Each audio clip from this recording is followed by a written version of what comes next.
regardez ce record qui vient d'être battu. Le plus long fraisier du monde est français.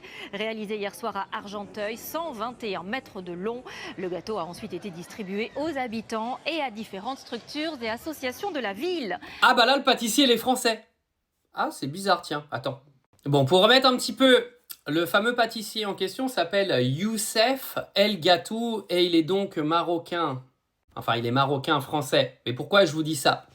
Parce que quand c'est un Marocain qui, en gros, est montré à la télé parce qu'il a été violent ou un truc comme ça, bah, il est marocain.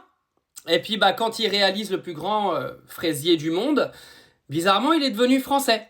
Ah, bah, c'est un petit peu comme Karim Benzema. Quand il marque des buts avec l'équipe de France, il est français. Et puis, bah, quand il marque plus de buts avec l'équipe de France, c'est pas un français, il est algérien.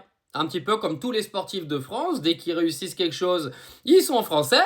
Et puis dès que plus personne ne peut les blairer parce qu'ils ont des performances un peu moins bonnes, bah ils sont algériens, marocains ou tunisiens. Ils sont pas français, si vous voyez ce que je veux dire. J'adore ce pays me fascine. Bravo à monsieur Youssef El Gâtou, qui au passage a fait un gâteau de 121,88 mètres de long. Bravo à toi, bravo.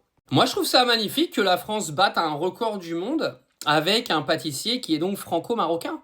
Bah ouais, moi je trouve ça extraordinaire. Ça montre un petit peu que sans la diversité, on serait dans la merde. On n'aurait quasiment pas de Coupe du Monde de foot, on n'aurait pas le plus grand fraisier du monde. Non mais il faut le dire, faut le dire. Faut arrêter de cacher aux gens la vérité. On n'aurait pas de soignants dans nos hôpitaux, on n'aurait personne pour faire la sécurité, tu serais en danger tout le temps.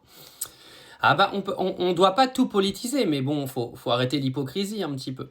Le pâtissier, il s'appelle pas Benjamin Dupont, il s'appelle Youssef.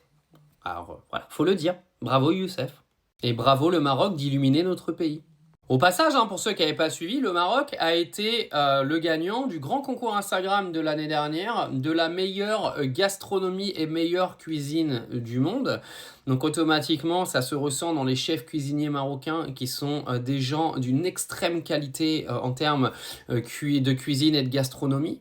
À nous les Français, on dit qu'on a la meilleure gastronomie du monde, mais c'est parce qu'en fait, on a tellement l'esprit fermé qu'on voyage jamais et qu'on n'essaye pas les gastronomies d'à côté. Parce que moi qui vis dans le monde entier depuis bien longtemps, je peux vous dire que la gastronomie d'à côté, elle est quand même beaucoup plus diversifiée que la gastronomie française. Vous m'excuserez quand même.